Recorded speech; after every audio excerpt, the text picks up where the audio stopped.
been dead, but it ain't dead. We're gonna bring it back. It was a forgotten about channel, but I'm about to come over here and tell all my prison stories, all my relationship stories, all my crime stories, gang banging, doing time, dealing with the snakes and the fakes. By the way, for the people who don't know me, I'm Uncle Phil, the OG. The OG stand for options and guidance, man. Hopefully I can give y'all some options about what you're going through, man, or which way you need to go, and some guidance on how to choose those options better than I did when I was making my dumbest decisions. Decisions that led me staring down the barrel of weapons and guns and doing time, man, stuck in cells and all that stuff. Using drugs and manipulating women, you know. See y'all coming in already, man. Hit that like button. If you ain't already subscribed to the channel, subscribe to the channel, man. We fit to turn it up and keep it going. This ain't my only channel, but it's fit to become my main channel. Y'all that like politics and celebrity news and that type of stuff, man, that's on the other channel, the only bands. But I'm gonna give it a couple minutes for people to start coming in here, man, and then we're gonna start the stories up. It's gonna be a mixture of different things, because I'm gonna tell you a story about this woman named Tasha that I've been dealing with for a long time. We're gonna get to the prison stories and all that later on in the week. Hit the like button so we gonna get started.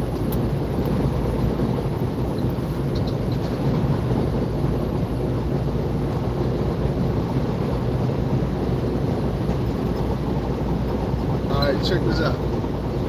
Appreciate that. This girl named Tasha, I'm gonna tell y'all how we met, and I'm gonna take it from there. I was a real bad dude growing up, and it led me to quitting school early. I quit school in the 9th grade, and one of the things my mama told me was, you ain't fit to sit around this house and not go to school and not get no education, so you got to get your GED. If you ain't, you know what I'm saying, you gonna quit school, you gotta get a GED. I'm like, alright, bet. So she enrolled me in adult education, and it didn't take long. Like within 2 weeks, I was rich. I took my GED, I passed in the top 17% of the nation. They were like, nigga, you smart. You smart. So with that being said, I didn't know that when you score so high on your test, other entities find out about your test scores. Entities such as the U.S. Army and the Marine Corps and the National Guard and all these people. So they started coming to me like, hey, knocking on the door, and they calling. Well, first they was calling, and I'm like, nah, man, I'm good. I don't want to go to the Army. I seen boys in the hood, you know, they say you ain't got no place in the white man's army. So I'm like, man, I'm good. But one day, I'm sitting in the house. I done paid for GED, everything down, but I'm sitting in the house, and my Coca-Cola boxes, I remember, I won them off the radio station. I'm in these Coca-Cola boxes, man. Nothing else on. I'm sitting there, the lazy boy, eating some Cap'n Crunch. I remember this shit like yesterday. I knock on the door, and Mr. Army Man, David Baker, is sitting on my steps. Well, he's standing on my steps. Got his Class A uniform on. For y'all that don't understand what Class A is, that's the dress, the green suit. Not the fatigues, the BDUs. Battle dress uniform. He got the Class A's on with the Bugle Boy hat, cocked to the side.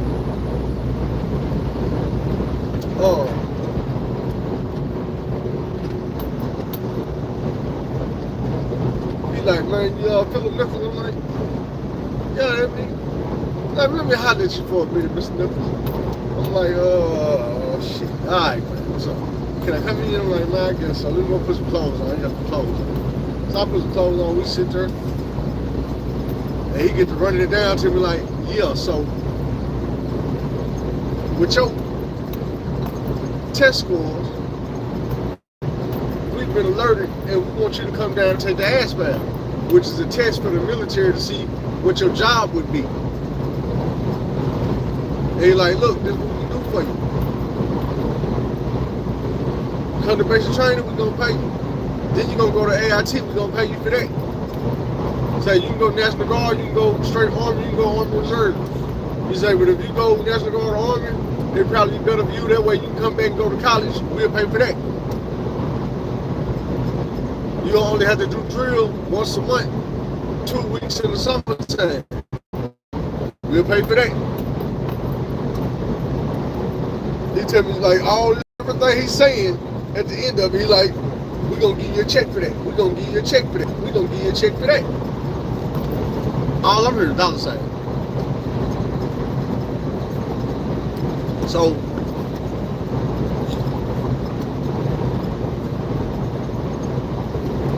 lo and behold, he convinced me with all these dollar signs. I just signed up. I'm like, run it.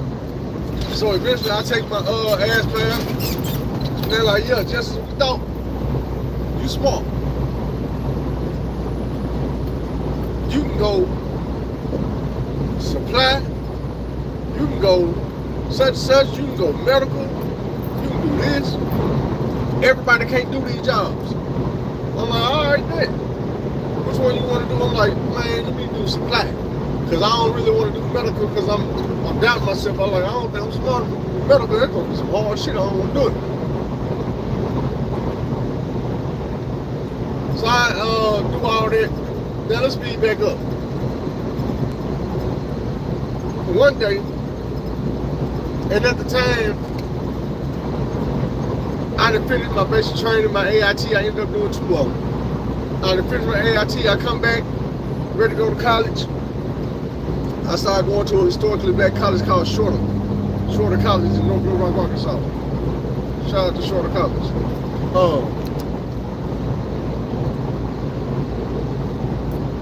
I'm still young. I graduated on my 18th birthday from my second MOS in the military. So at the time, I got a trailer, and there's 4 niggas in this trailer. It's me, DB, DD, and Buck.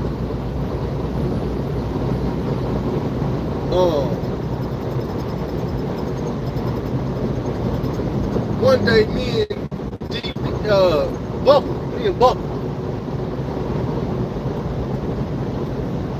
we talking, man, we need to get out the house, man. Boy, I'm like, man, check this out. Let's go back to my old school. I want to holler at one of my teachers. I had one teacher, man, that kind of believed in me. She knew that I was bad, but she figured it was something I was going through. Something I didn't know how to explain that was making me act out. And we had kind of a rapport, you know what I'm saying? So when I graduated from the military and I was proud of myself, she is one of the people that I wanted to go see and let know, hey, I did something. You know what I'm saying? I'm not out here on the street selling dope, gang banging out of control like I was last year. But I just want you to know that me quitting school wasn't the end of me.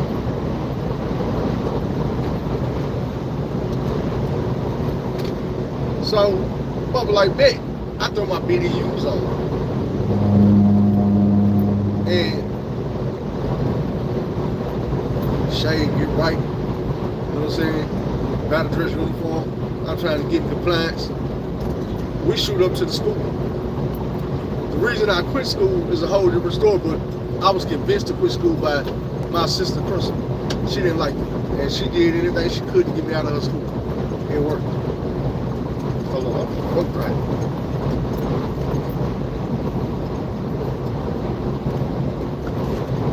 And I keep driving right back up.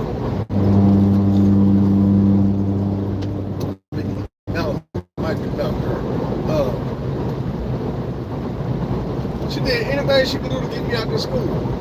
If y'all heard me talk about on different stories, that's back when I was getting suspended every time I came back to school. She had a police up there waiting on me. She talking about I'm the gang leader and anything these gang bangs is doing, they doing because I told them to do it. I run the show. We need to cut the head off the snake and all this and that. So I go back up there and I'm like, you know what? I'm gonna do everything by the book. I'm not just gonna go knock on this woman's classroom. I'm gonna go to the office and try to get me a pass. So I go to the office and I'm like, man, I need a pass. I need to see what's land. And they're like, but the thing about it is, the people at the school know me. A lot of the students know me. Most of the teachers, the office staff know me. So when I come in, they're like, hey, man,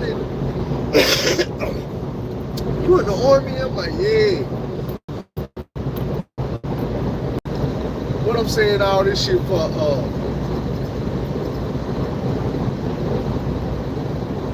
the principal dope crank, Miss Wilson. So she like, some people here, she's like, oh, no, you ain't. No, you ain't. You trespassing in my school. I was like, I'm not trespassing. I'm here getting the pass. She's like, well, you ain't getting no pass, and I'm gonna call the police and tell them you up here. I'm like, man, what did I do to this woman? I'm like, I'm up here to see Miss Landry Lane up here on no BS. She's like, Miss Landry teaching classes, she ain't got time for you. I'm gonna call the police if you don't get off my property. I'm like, damn, man, you tripping. But while I'm up here the whole time, it's this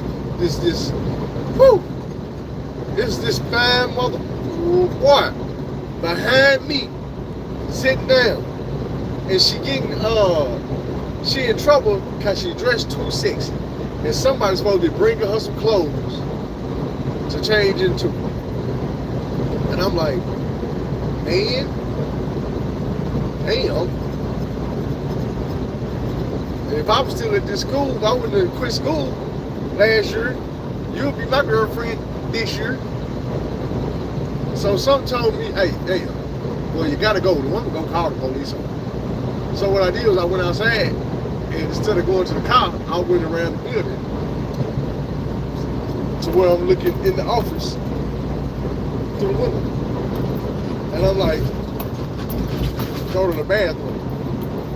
People they got their back to me, nobody can see me. So she got up and walked down, I'm like, phew. I dipped on back in the building. She's like, what's up? I'm like, nothing, man. I see, damn, that little bad ass getting in trouble and shit. She like, they tell me they don't like the way I'm dressed, I gotta put some more clothes on. I'm like, yeah, you is fine, motherfucker. Anyway, check this out.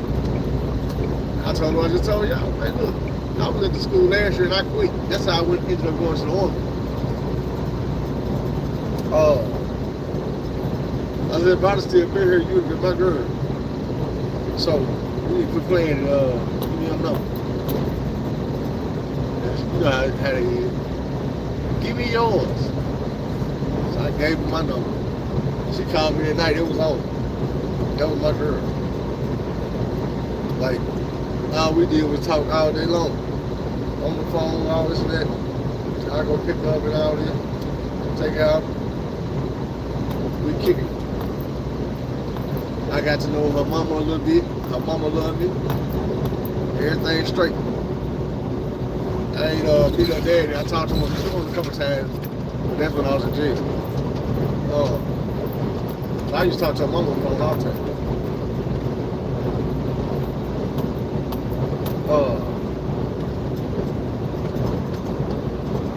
like I was really madly in love with this woman. This woman, the girl was so beautiful, man. Like I ain't never seen nobody this fine in my life, not in real life, not somebody I could get at. I seen women this fine when I was a little whippersnapper. They might call me their little boyfriend, but y'all know when they put the little in front of it, it don't really mean nothing. They try to diminish the word to come behind it. Like when you get that brand new thing, that brand new car, they be like, I seen you in your little car. Bitch, don't hate. Ain't nothing good about that A7. So,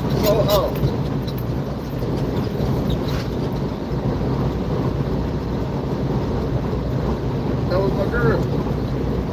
And the night I did the crime that sent me to prison, well, the next night, I had went swooped up. It was me, my homeboy, her, and her cousin.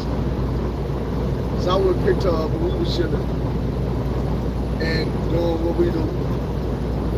Her making me fall deeper and deeper in love. So now, a day after that, I get caught. Well, the next morning, I get caught. And I go to the county jail. Very important part right here. We sitting in the intake barracks, which is that first barracks you go to before they release you to the general population.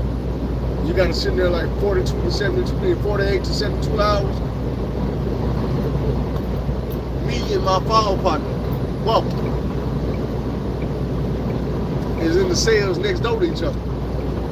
And we've been, you know what I'm saying, on lockdown for a while. We bored. He's sitting on the rack, I'm sitting on the rack. We ain't got no cellmates. We just locked in the room for 72 hours. We ain't coming out for nothing. They bring us our food, they come and get our food. We ain't coming out for no shower, nothing.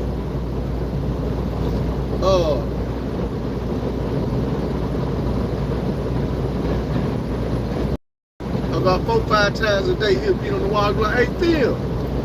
I'm like, what's up? Man, you miss Tasha? Man, yeah, I miss Tasha. Man, I miss Martisha. Boy, I miss Martisha. I'm like, for sure. A couple hours go by, I beat on his wall. Hey, Bubba, what's up? Man, you miss Martisha? Hell yeah, you miss Tasha? Hell yeah. Like a motherfucker. So, you know, when you be locked up, niggas be asking all kind of questions and you talk about shit. So I'm like, niggas just asking like, nigga, you got a gal or whatever? I tell them, yeah. My girl so bad, nigga. Nigga. Some people know what I'm talking about. They're like, oh yeah, she bad motherfucker. Nigga be trying to holler. She shows like she got a nigga that's locked up. She ain't fucking with nobody. I'm like, for sure, nigga, that's me. You gotta realize I stayed in county jail about 2 years before I went to prison.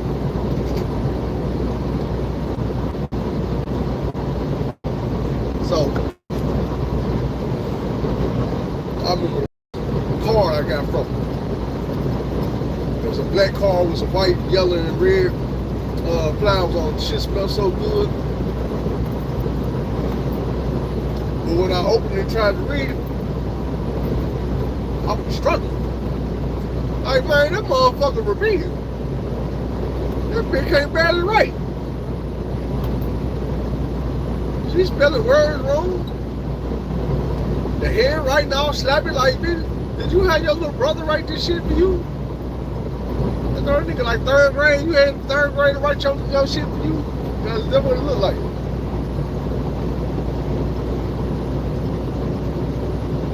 She come see me a couple times, man. Then all of a sudden I wasn't hearing from her. I wasn't getting no letters from her. No. That went on.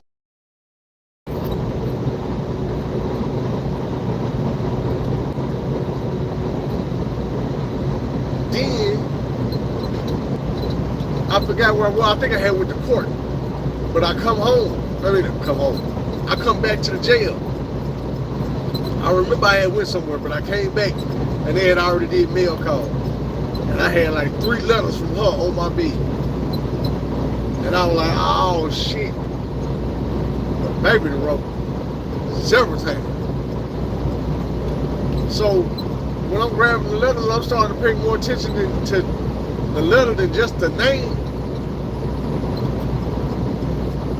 I started realizing, hold on, this motherfucker says she next door. It's the juvenile unit. I was 18. Tasha was like 17, 16, 17. And I'm looking, I was getting to read these letters, and she telling me she ain't been writing me because she been locked up for some bullshit. I can't remember what it was. But this was the first heartbreak.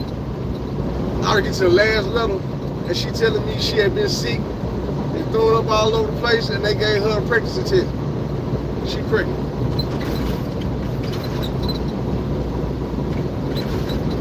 No, that ain't what it was. She was telling me she had been sick and shit. So then, I might well skip to this part of the story. This is how I found out she was pregnant. I had a visit from my mama and my sister. Tasha was supposed to be with them. She wasn't. So I was a 30-minute visit, we chopping it up and everything. And my sister just nonchalantly, I'm talking about like nonchalantly, like, and Tasha with her pregnant ass. Huh? Back there, don't say that? Come again? Tasha, no, what? Oh, you ain't know. No, I ain't know. And at this time, I think I had been in jail more than 9 months, so I'm knowing that ain't my baby. I automatically go up on my sister like, you kicking with this bitch every day. Every time I talk to y'all running around with each other to the point where she was supposed to be here with you today. And she running around here fucking and you gotta know it. You ain't told me nothing. You could have been told me she was pregnant. So that happened. You gotta realize, I stayed locked up 7 years. Me and her, we was off and on for the entire 7 years. You know, no matter what prison I was in. One day I'll pop up and I'll be getting letters from her. Pictures from her. And all I can think is, damn, this motherfucker. She always ran that game like, baby, you know I still love you, being hard, and I'm just, da, da, da, da. I told her when I first got locked up, I'm like, look, man, I'm gonna be gone a while. So, you know what I'm saying, you got to go and move around. And she was like, nah, I ain't going nowhere, I'm gonna hold it down. And when she finally broke me, and I was like, all right, well, we gonna do this. One thing I asked her was, don't have no babies. Don't have no babies. We can do all that when I get back. But don't have no babies. I know you're gonna fuck with a nigga. I just don't fuck with no local joker ass nigga. No square, no dweeb ass nigga who ain't gonna take care of you. And don't have no kids for these niggas because you still got a man. And I'm fucking with you when I come home. I'm coming home to you.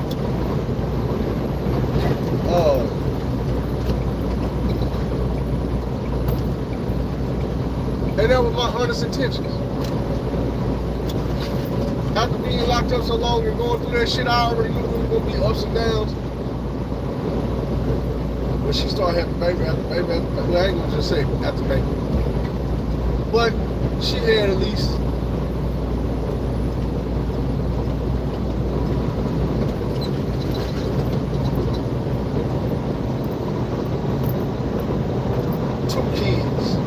came home and there was some other shit going on. We're gonna get to that.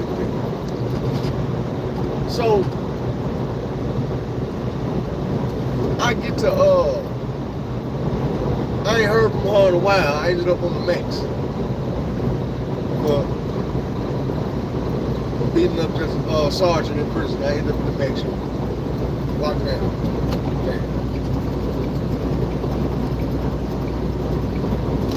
I've been locked up in the max about a year. I ain't heard from her. And then one day the letters in the picture started coming again. But every picture got a nigga in it, and not a regular nigga. I get pictures of her and Ray J. And I ain't talking about just like she met Ray J. I'm talking about I get 4 or 5 pictures and this nigga's in every picture. Every picture she got a different outfit on in a different location. I'm like, damn, she fucking with this nigga. Some months go by. I started getting pictures with her and Lil Jump. Some months go by. Pictures with her and Fat Jump. And this back in the when these niggas was popping, they was the shit. I'm gonna say this probably about 2003, 2004. So she moved to Miami. She chilling with all these niggas and always in some celebrity nigga face. And I'm like, damn, I ain't saying nothing because I ain't want to sound like no whole ass nigga, jealous ass nigga. Like, bitch, you can't take a picture by yourself. You got to have one of these niggas in every picture you send me. Bitch, don't hang with Trina or some damn body. You know what I'm saying? Can I get some pictures of Trina? It's penitentiary. You see me a picture of Trina? Hell of my business. Oh, you can't have that picture with Fat Joe staring at that. Arm all around you and shit.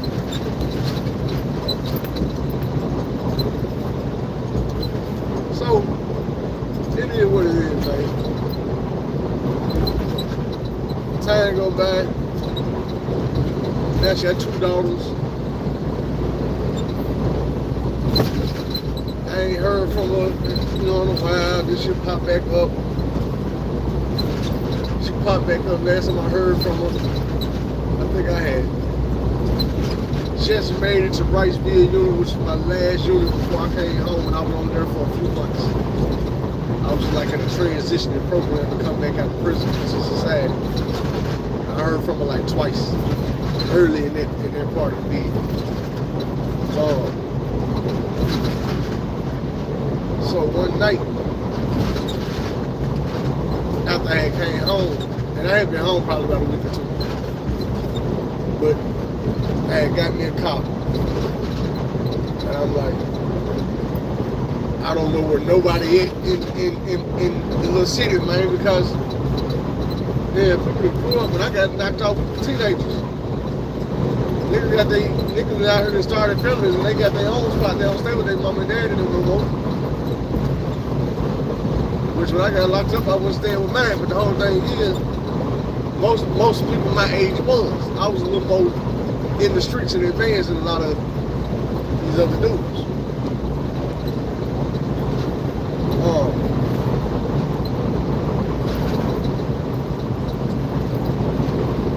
But I figured this Jacksonville, man, I already know how Walmart is, so I'm going to get fly and go to Walmart. I'm going to run into somebody I know. I got flying with the Walmart. Bumped into one of the homies. They put me on the hood. Put me on the set. So we chopped it up for a minute. He like, man, you ain't seen your boy look cool? I'm like, nah, man, I ain't bumped into that nigga yet. I said, I really been laying low, man. Tonight, my first night, really just getting out the house and hitting the streets. I just came to Walmart because I'm like, shit, I'm gonna bump into somebody I know at Walmart. So he like, man, what you finna do? I'm like, shit, I'm chilling. He like, shit, I take care over that nigga mama house. He don't stay with his mama, but I know where his mama stayed. I'm like, hell yeah, that's a bit. So he with his baby mama and everything, and I followed them back to her crib to put their little stuff what they got from Walmart. And then I followed him over to my bro house, which I don't know why he just didn't tell me which house it was, because for some reason, a lot of people I have known have all stayed in the same house. Like when we was kids, my homeboy Gary stayed here. His mama, Rhonda, sisters Misty, Rhonda, and Erica. Me, Cool, Tony, we all spent the night over several times. We was over there all the time. You know what I'm saying? That's one house we frequented. So like he could have just said like, man, you know, Mister, you staying out of my yard, like in that house. That's what the nigga stayed. So I went over. I knocked on the door.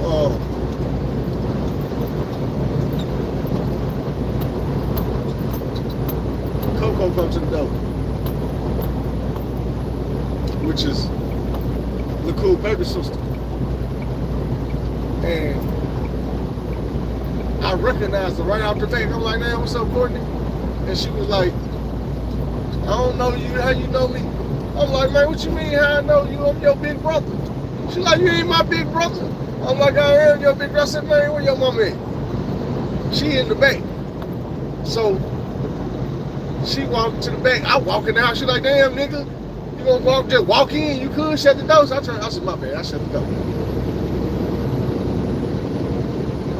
And she go back there to Miss Vicky's room, and I pop my head in the door. I'm like, Mom, tell Courtney on her big brother. She like, boy, your ass home, you finally came home. She jump up out the bed, you know, she's like, Courtney, yeah, this your brother. Like, I'm like, man, I ain't been gone that long, how you don't remember me? It's like, yeah, nigga, I was living here. And I did used to live with them.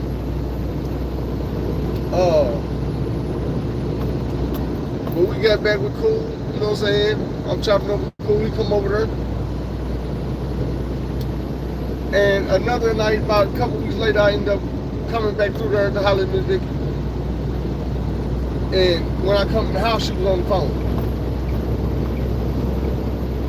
And when she was getting out the phone, she was like, all right, Tasha, tell Willie Faye. I said, hey. I'm like, Willie Faye, Tasha. My Tasha mama is named Willie Faye. So I'm like, hold on, Willie, hold on. She hang up on, she's like, what's up? I'm like, man, that's Tasha Willie Faye daughter? And she like, yeah. I'm like, light skin Tasha? She's like, yo. I said, man, call her back and tell her Phil here. She like, boy, every nigga in the world want to get with this damn girl. She is not fit to fuck with you. Tasha is in love with some nigga locked up. I said, Mama, come on now. Who do you think was locked up? I said, man. So she called her back. She like, Tasha, you know Philip? And she was like, Philip? You know why? Like, Philip over here right now. He just got out of prison. All I heard was this girl screaming at the top. I ain't been screaming. But she was, where? Put him on the phone. Vicky look at me, she's like, God damn, I thought you was lying. So I jump up, like, what's up, baby? She's like, you over there? I'm like, I'm over here. She's like, I'm finna be over there in about 10 minutes. Give me about 10 minutes. I'm leaving the house right now. I'm like, Sad part is, Vicky had already hooked me up with one of her other homegirls. And she came over there with her little thick self, and she was like, shit, we can go out right now. I'll pay for it, so I know you just came home. But yeah, we can go out right now. And I'm like, bet. She left to get ready. That's when the phone call for Vicky and Tasha was made. So by the time old girl get back, I really forgot she was coming back. Me and Tasha was moved up. Now this is the thing about it, the killing part. I'm outside the driveway waiting on her to pull up. And when she pull up, I promise you, man, this motherfucker got out the car about 6 months pregnant.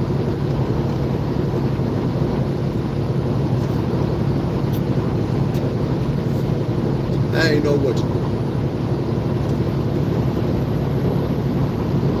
I ain't know what to do.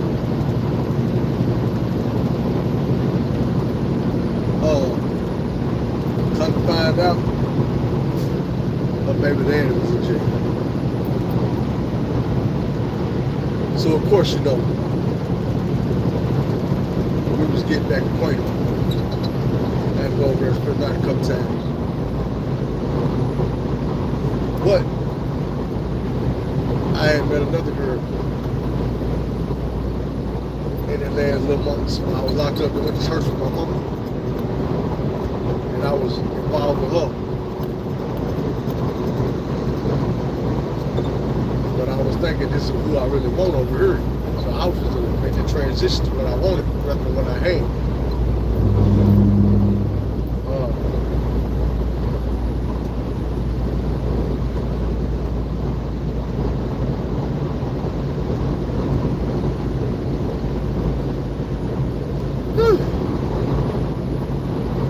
So time go by. She had the baby. And one day she called me crying.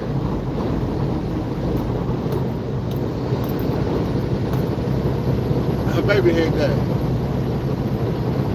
He passed away to SIDS, which is sudden infant death syndrome.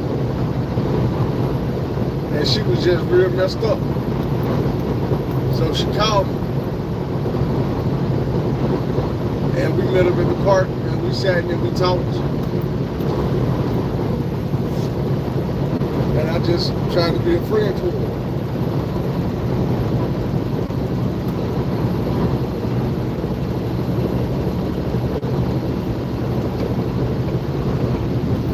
If I ever said anything to y'all about my homeboy, B, man B, the nasty nigga that try to run behind all the homies and mess with their exes.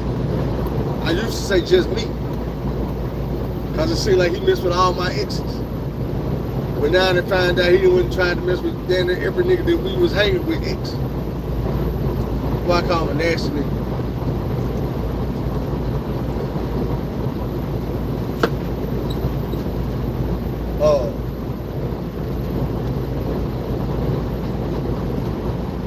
Me and Cool Rad. And I'm telling him, I'm like, yeah, man, I was kicking Natasha the other night, you know.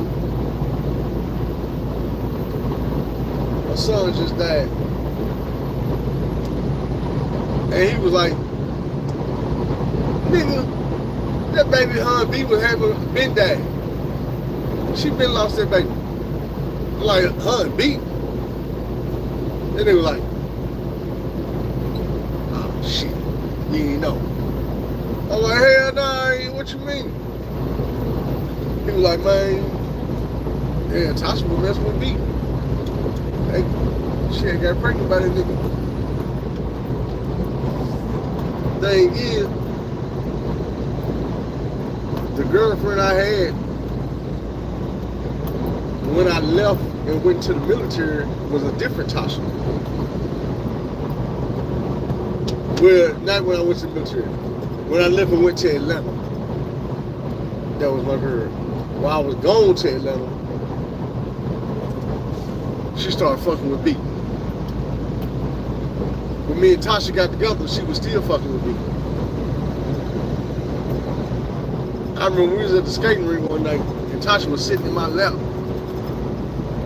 And B walked up.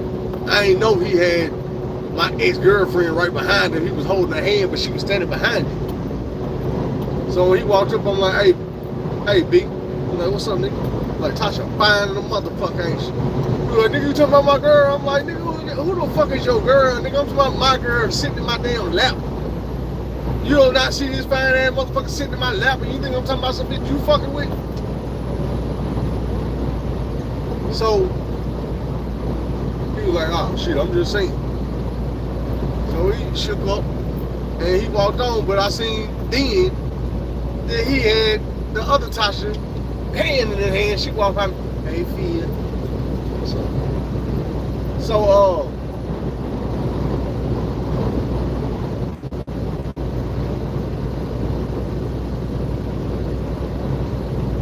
that was real close to like, man, I know you couldn't have been too much long because That was one of the funnest nights in the skate ring that night. But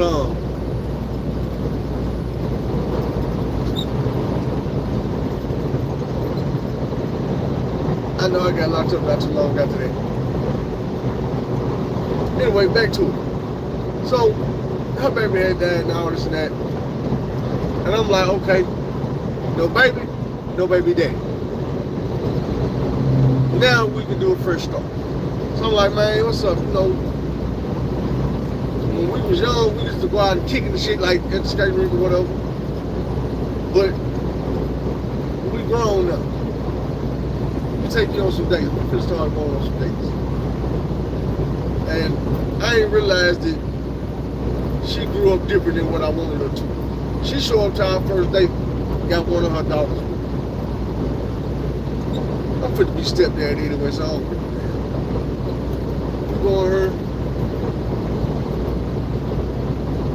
on this date now, but I'm like, I was kind of like this, man. Me and you, but now I got about food for me, you and your daughter, and you sitting there telling me how it wouldn't be fair if your daughter that's at home didn't get no food. So I got to buy her some shit, telling me I got to. But y'all don't know how fine this motherfucker is. Her asking you to do something like her putting a gun in your head. Nigga, you 9 times out of 10, you fit to do it. So, I did it. Then I'm really pissed off because she dropped the damn food on the way to the restaurant.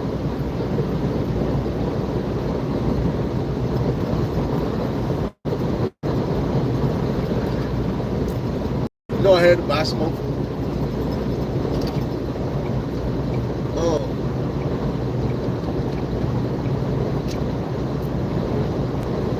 There was some more stuff happening between us. Some sexual stuff. This was stuff I'm leaving out.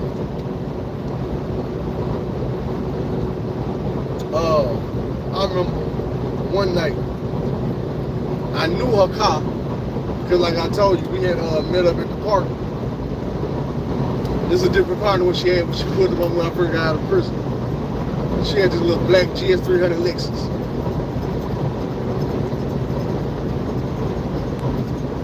I used to work at Tyson, so we get, sometimes I get off work at 3, 4 in the morning. I get off early in the morning one morning, I'm like, man, I gotta go to the store, so I'm finna go to the other side of the hood. And as I'm sliding through the hood, I see her car backing out my uncle's driveway. Y'all know what uncle I'm talking about. Uncle with the work, uncle from the mob, uncle with the bread, uncle with the cars, uncle with the bikes, uncle with the house, uncle with the plugs, uncle with my bitch.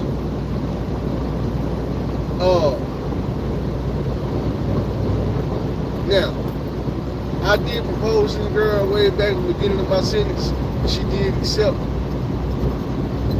which is why I always felt like this is who I could come home with to do our thing. So at the time, I felt like had slid off of my fiance, and I wasn't putting none of the accountability on her. But made me feel so stupid that day. I approached him with that shit. I couldn't even get it all the way out. I walked up on this truck, he was in the hood. I'm like, hey, I'm like, what's up, nephew? I'm like, man, you fucking my bitch. I was about to start saying some more shit. I said, hold on, nephew. I'm $1 million nigga. They give you $1 million things you can holler at me about. You want to talk to me about a bitch?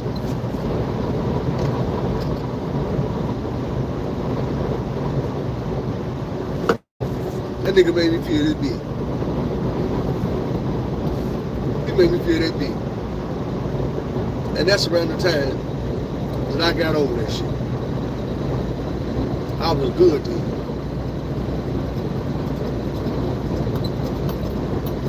So then I learned she had got the fucking my cousin's baby daddy. I learned through my cousin's baby daddy, she was fucking bumping.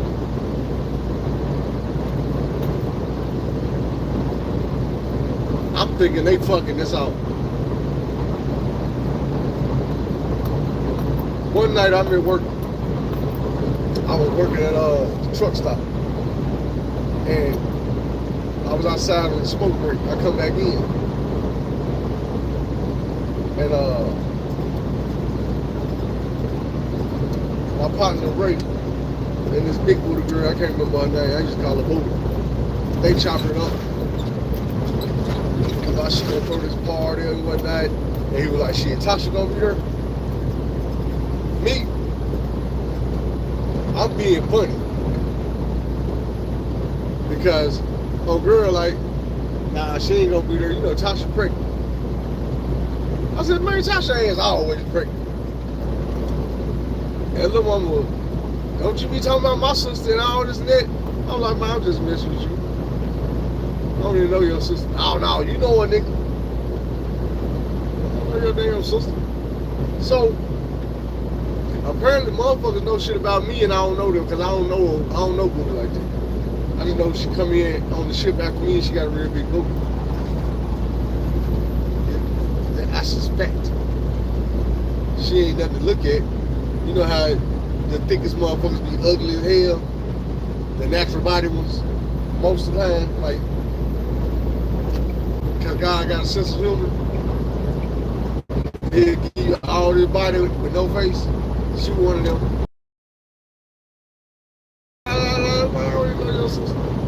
So, I was just smoking. I go to the bathroom to wash my hands. And when I come back up front,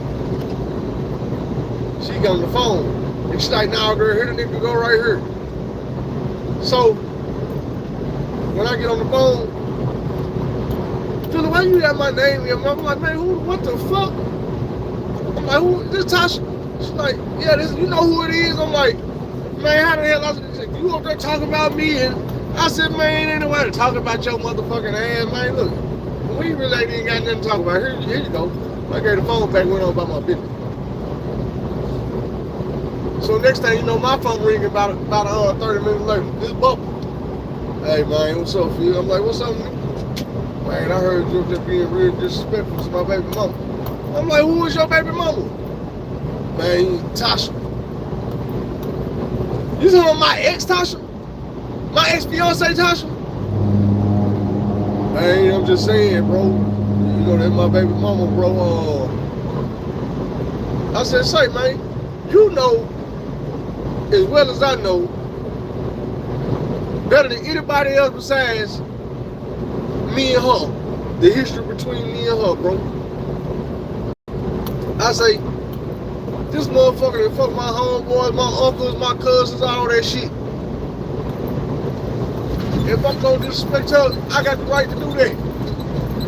He was like, oh, don't worry about it. Say less. I'm gonna be up there later on. I'm like, all right, my nigga. He ain't never come.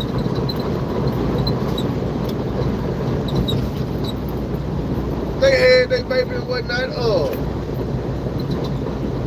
Well, before she even had the baby, dude had got back in good graces and you know what I'm saying, he started buying gas from me and shit. He called me one day and he needed my help. I'm like, what's up, bro? He like, man, I need you to come around here to such and such, man. Tasha been in a wreck and I'm gonna need you to follow me home.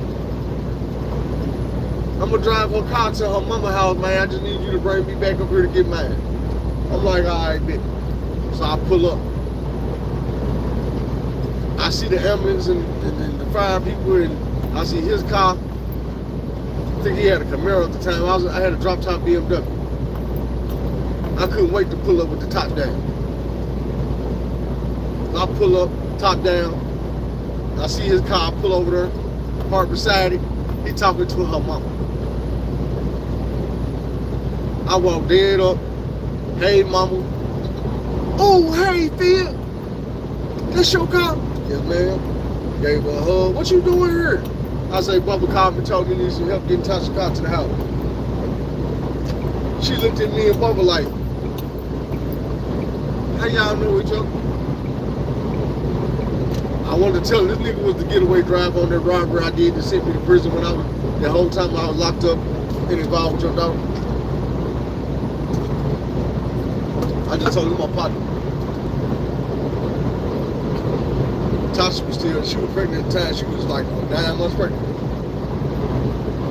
Sitting on the gurney in the back of the police car, in the back of the ambulance. So she seen me out there talking to her mom, and she was looking like, and I'm like, I know you can look at over here, these two niggas, and tell the difference. You got what you deserve. Miss your blessing.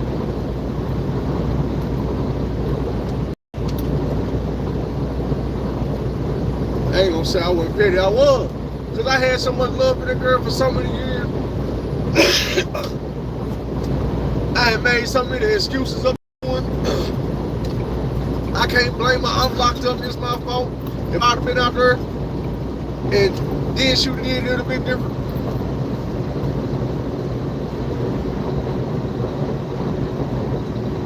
I mean, it just came to a point in time where I had to realize, like, man, this girl ain't for me. It got to a point where I was like, this girl don't even deserve a nigga like me. She ain't built for it. She built in the same mold of all the rest of these women that I would not fuck with. I don't care how fine you is. And that ain't no knock on y'all. It's just, it ain't for me. My mama and them, all them, they from the country, they got morals. They, you know what I'm saying? If Facebook was invented back in the day, when my mama and them were growing up, they wouldn't have been on Facebook twerking. They would have been in the pictures turning their ass to the camera. You know what I'm saying? They wouldn't have been doing all this shit. And I ain't saying my mama perfect. My mama got 3 kids by 3 different niggas. But 2 of them was her husband, 1 of them was a pimp. My daddy. Big P. I'm just saying. It is what it is. But one thing I learned from my mama, she didn't have to sit down and make me take notes. I just live my everyday life and see how she was living hers. And I realized that, hey, everything that look good ain't what you want. So, like, yo, a lot of y'all women be looking good, tight ass clothes on, lay front wigs, eyelashes and shit, but that ain't what I want. A nigga will play with you, a nigga won't stay with you. And I'm gonna tell you the truth, because one of these days, you're gonna be like me and you're gonna open your eyes. Like, I fight hard to turn myself into a man that women want. Real women. You know, the doctors, nurses, lawyers, ambitious women, own your own shit, got your own shit. I don't want to be spending my life with a woman that got 5, 6 kids, ain't got no ambition, she trying to live off the land. Man, get out of here with that. It ain't good enough, because one day, we gonna have some kids to raise. And I want my kids to have good examples. I don't want my kids growing up with that, shit, mama was struggling, but she made it happen. Nah, nigga. I'm risking my life out here on these roads trying to make money to provide, to take care of my mama, because that's how I was raised. Imagine if I had a wife and kids.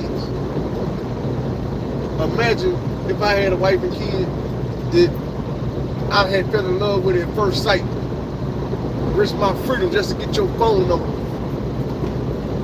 Stayed and prayed and waited on you for 7 years. Came home and was ready to do whatever I need to do to make you smile, provide for you. Imagine how hard I'd be going right now today for that. But it didn't happen.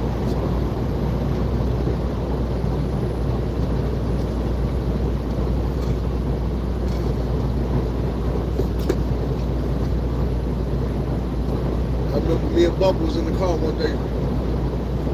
I just saw some gas, we were matching, chopping it up. And he was telling me, he was like, man, I ain't know that was the same Tasha when I met her, bro. But I said, man, whether you did or whether you didn't, I ain't even mad at you, man. So I ain't gonna lie, I was at first. But I ain't mad at you because I know what you got. And I know she gonna make you pay for that. I said, you gonna pay for that, bro. She gonna put you through hell. And you deserve it. So with me knowing what you fit to go through with her for 18 years,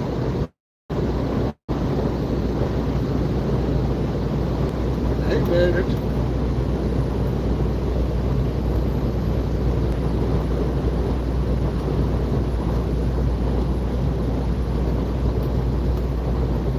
I ain't mad at you.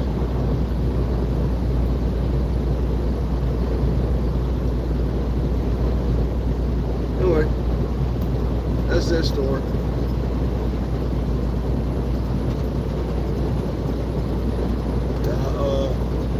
Fool with me, man. I'm gonna have some more stories coming. And that really wasn't a story, that was just, I guess you could say, a timeline. And I think I left some shit out, so if I remember some shit, I know I left one thing out on purpose. It was just a whole bunch of shit that, you know what I'm saying? And it was just in spots going down throughout. But I ain't gonna say. Cause hell, the baby that they had probably about 7, 8 years old now.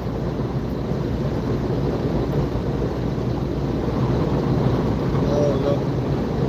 I ain't tripping about it.